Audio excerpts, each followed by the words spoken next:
The Newsreader is based in the high-paced environment of the network news in the 1980s. I think it's interesting, I think it's smart, I think it's dark, I think it's different, I think it's funny. It's a love letter to news and the people who make it. The Newsreader is about a very diligent young journalist, Dale, who dreams of being the lead newsreader. The new Australian of the Year has an even bigger 1986 in store with the release of his very first feature film. Like, try breathing.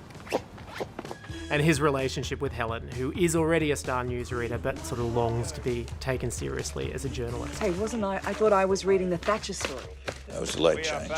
And they get paired up together, and the next 6 months see their lives change completely. So my name's Torv and I play Helen Norville. So Helen is a newsreader.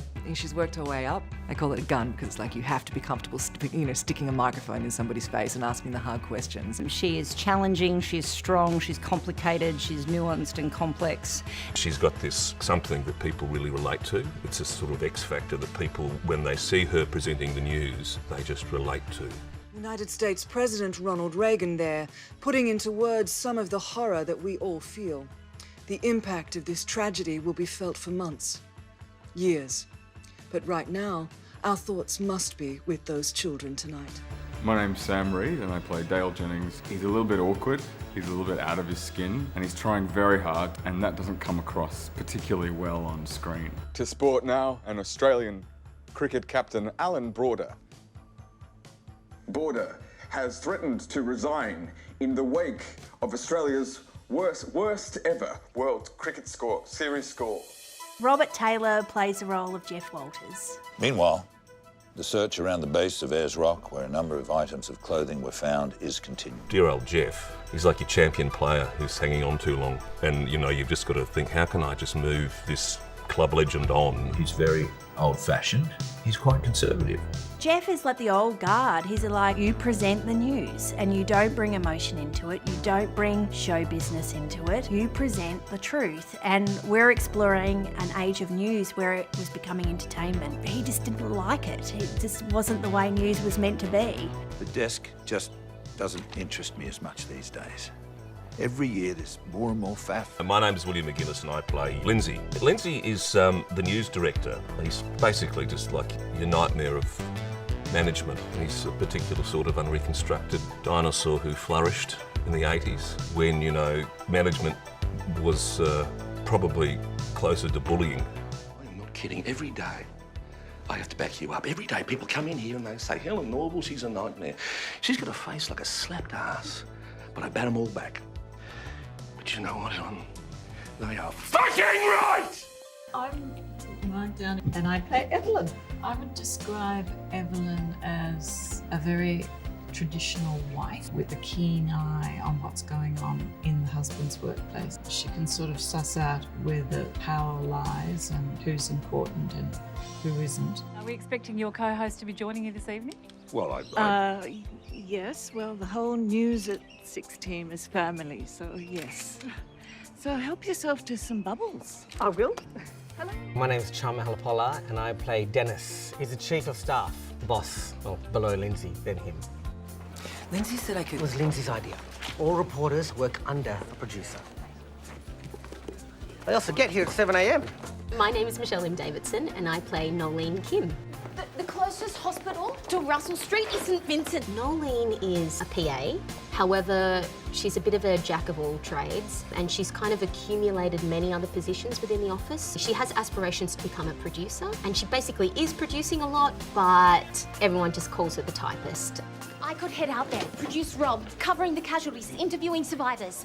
No, there's no time, okay? It's Easter traffic and the roads are all shutting down. I'm that way. What? My dad delivers furniture. I used to help him navigate in the school holidays. And I'm Stephen Peacocke and I play Rob Rickards. G'day, it's Rob. Hello? Yes. Yeah. From work. Yes. Well, Rob is an ex-VFL footy player. He had to leave his footy and he's got into TV, and I think he just thinks it's a wicked job. He kind of likes Nolene and what she's all about. He relies heavily on her for help in some crucial moments, times that he doesn't know quite how to step up, and she helps him a lot. So I'm doing the weekend bulletin tonight, and I've just found out that I've got to do a live interview with the coroner of the Chamberlain case, and I've got no idea about anything, any of that. Hi, I'm Hansen and I play Tim AM. Tim is a cameraman. For me, Tim's a bit of a cowboy, kind of just way too cool for school. And he's hiding a lot of pain that he's trying to protect. I'm surprised you're not sharing a room with Helen. It's a bit early in the relationship, is it? You seem totally obsessed with my personal life. I'm Maria Angelico and I play Cheryl, the makeup artist. Cheryl's fun. She's really lovely and loves everyone. I think she has a lot of admiration for the news anchors. She wants to always be there for the anchors and everyone she works with. Hey, Dale. Hi. Hey, are you seeing Helen tonight? Look, I don't know what people have told you, but we're not. I just think someone should give her a call. Why? Because she's just in a really bad way. Like, probably the worst I've ever seen. Thank you. It's set in 1986, which is a pretty awesome time to be setting a show. The world of the 80s was changing at a great rate. There was a lot of change in news, the way news was delivered and the kind of priorities of news changed. Well, it was all sensation story. I mean, the news story is a hard news story, but if you can sex it up a bit and add a bit of tinsel to the facts, that's fantastic. We're taking these events that people all around the world know, but we're showing our perspective on them in this country. It just brings back such memories of news services, presenters, that whole world at a really interesting time for news. It's when they first pitched the show to me, I didn't realise they were using actual events. I just thought it was an 80s newsreader show. Good morning. I'm Helen Norville. We interrupt our programming to bring you breaking news from the United States, which has just seen the worst accident in space history. The tragic explosion of the Shuttle Challenger, just a minute after launch. I think there's something interesting about taking these quintessentially American news event, but seeing how that was interpreted here, and the same with Chernobyl and the AIDS epidemic, and I feel like these are stories that people all over the world have an access point to, but we've taken a really distinctively Australian perspective. I think that really satisfying behind the camera of a TV show being made. For me, it's always what I want to see when I'm seeing the news. Just to see how a newsroom would handle these events. You know, we see it on the TV, but now hopefully through us audiences and everyone gets to kind of see, well, how does that image come to be?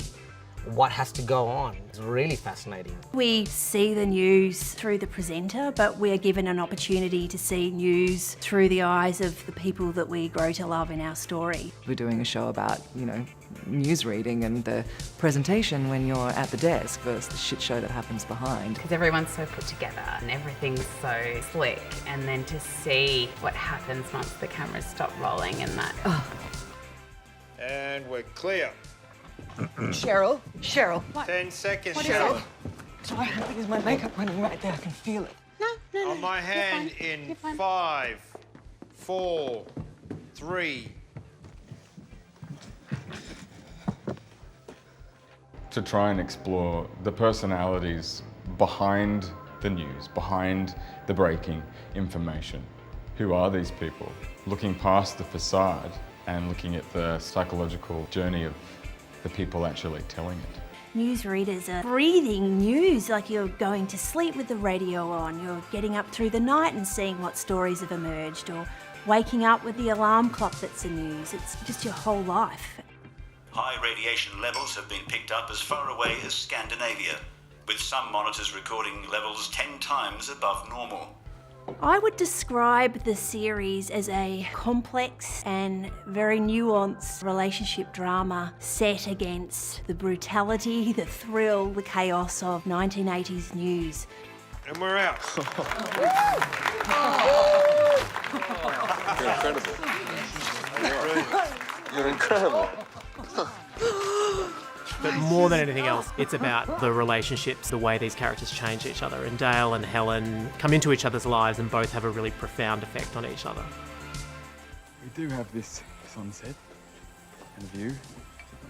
Some warm champagne, 2 of the better mugs from my motel room. And some artificial flowers that I stole from reception.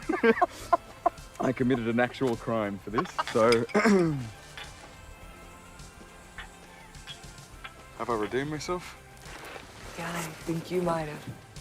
We haven't seen Australia in 1986, a workroom drama at that time, the sexism, the smoking. I think it's quite unique.